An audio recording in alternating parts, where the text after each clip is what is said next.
షేక్ హసీనా బంగ్లాదేశ్ రాజకీయాలను తన కంటి చూపుతో శాసించారు. దేశాన్ని ఏకచక్రాధిపత్యంగా పరిపాలించారు. సంవత్సరాల పాటు సైనిక పరిపాలనలో బంగ్లాదేశ్ నలిగిపోతే తనదైన పరిపాలనతో స్థిరత్వాన్నిచ్చారు. దేశాన్ని ప్రగతి పదంలో నడిపించేందుకు చర్యలు తీసుకున్నారు. తనకు వ్యతిరేకంగా పనిచేసిన రాజకీయ ప్రత్యర్థులకు చుక్కలు చూపించారు. ఒక రకంగా చెప్పాలంటే వారిని నిస్సహాయులుగా మార్చేశారు. బంగ్లాదేశ్ ఉక్కు మహిళగా పేరు పొందారు. తాజాగా దేశంలో నెలకొన్న పరిస్థితుల నేపథ్యంలో ప్రధాని పీఠం నుంచి అనూహ్యంగా వైదొలిగారు. అత్యంత దయనీయమైన స్థితిలో దేశం నుంచి వెళ్లిపోయారు. షేక్ హసీనా 15 ఏళ్ల పాటు ప్రధానిగా ఉన్నారు. బంగ్లాదేశ్ దేశ ఏర్పాటులో భాగస్వామ్యం, అంత లెగసీ ఉంది ఆమెకు. అతిపెద్ద రాజకీయ పార్టీకి అధ్యక్షురాలు కూడా.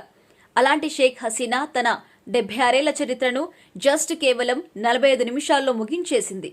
ఏ దేశం కోసమైతే పోరాటం చేసిందో, ఏ దేశ ప్రజల కోసమైతే తన కుటుంబం ప్రాణత్యాగాలు చేసిందో ఆ దేశ ప్రజలు తిరగబడడంతో ఆ దేశం నుంచే పారిపోయింది. ఇదంతా జరిగింది కేవలం 45 నిమిషాల్లోనే.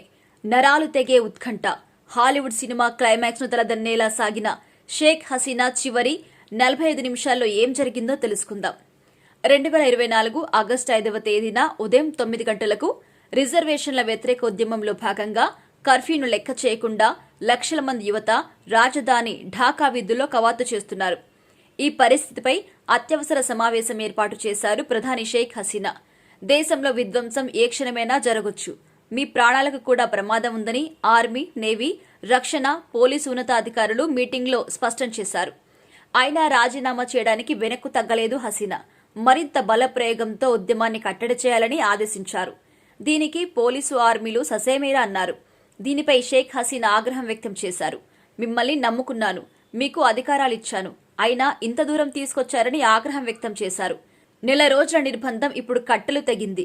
ఇంతకు మించి ముందుకెళ్తే మరింత ప్రమాదమని ఆర్మీ, పోలీస్ చీఫ్లు కూల్ చేశారు ఆమెని. ఉదయం 10 గంటల 30 నిమిషాలకు ఆర్మీ, పోలీస్ ఉన్నతాధికారులు రాజీనామా చేయమని తేల్చి చెప్పారు. షేక్ హసీనా అస్సలు ఒప్పుకోలేదు. ఆ వెంటనే ఆమె సోదరి రెహానాతో 10 నిమిషాలు ప్రత్యేకంగా మాట్లాడిన ఆర్మీ ఉన్నతాధికారులు సోదరి ద్వారా హసీనాకు నచ్చజెప్పారు. అయినా కూడా ఆమె సస్సేమీరా అన్నారు. ఇదే సమయంలో హసీనా కుమారుడు, కుమార్తెతో కూడా ఫోన్లో మాట్లాడారు ఉన్నతాధికారులు. పరిస్థితి వివరించారు. అప్పటికే సమయం 10 గంటల 45 నిమిషాలు.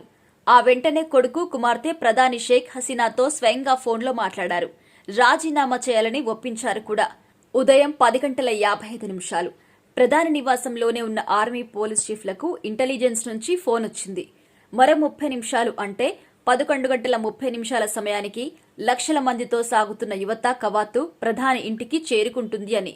వాళ్లను ఆపటం చాలా కష్టం, ఏమైనా జరగవచ్చని హెచ్చరికలు జారీ చేసింది. ఈ సమయంలో అత్యంత వేగంగా ఆర్మీ, పోలీస్ అధికారులు ఉరుకులు పరుగులు పెట్టారు. షేక్ హసీనాతో పాటు సోదరుని కూడా హెచ్చరించారు. 10 నిమిషాల్లో తీసుకోవాల్సిన వస్తువులు అన్నీ తీసుకోవాలని సమాచారం ఇచ్చారు. దీనికోసం అధికారులు కూడా సహాయం చేశారు. అప్పటికే సమయం 11 గంటల 10 నిమిషాలు. ప్రధాని ఇంటి వెనుక నుంచి అధ్యక్షుడి నివాసానికి వెళ్లిన షేక్ హసీనా తన రాజీనామా లేఖ సమర్పణ చేశారు. అక్కడి నుంచి నేరుగా ప్రధాని ఇంటి వెనుక ఉన్న ప్రత్యేక హెలిప్యాడ్కు 11 గంటల 15 నిమిషాలకు చేరుకున్నారు. అప్పటికే సిద్ధం చేసిన ఆర్మీ హెలికాప్టర్లో తన సోదరి రెహానాతో కలిసి బంగ్లాదేశ్ నుంచి లిఫ్ట్ అయిపోయారు. జస్ట్ కేవలం 45 నిమిషాల్లోనే షేక్ హసీనా 76 ఏళ్ల బంగ్లాదేశ్ అనుబంధం ముగిసిపోయింది. చరిత్ర అయ్యింది. కొత్త అధ్యాయానికి నాంది పలికింది. బంగ్లాదేశ్ స్వాతంత్ర సమరయోధుల కుటుంబం ఇప్పుడు అదే దేశం నుంచి పారిపోయి మరో దేశంలో తలదాచుకుంటుంది. షేక్ హసీనా జీవితంలోని చివరి 45 నిమిషాల ఉత్కంఠ మాటలో చెప్పలేమని, నరాలు తెగే ఉత్కంఠ మధ్య సాగిందని బంగ్లాదేశ్ వాసులు వెల్లడిస్తున్నారు. ఇక షేక్ హసీనా ప్రభుత్వం కూలిపోగానే బంగ్లాదేశ్ అల్లకల్లోలంగా మారింది. షేక్ హసీనా ఇంటిని ఆందోళనకారులు లూటీ చేశారు. కుర్చీలు, టేబుళ్లు, పూల బొకేలు అన్నింటినీ ఎత్తుకెళ్లిపోయారు. పరుపులు, ఫ్యాన్లు, ల్యాంపులు ఇలా ఏది కనిపిస్తే అది దోచుకెళ్లిపోయారు. బంగ్లా ప్రధాని అధికార నివాసం గన్ భవన్లోనూ లూటీ చేశారు అల్లరి మూకలు. పోలీసులు గాని, సైన్యం గాని ఈ అరాచకాన్ని ఆపే ప్రయత్నమే చేయలేదు.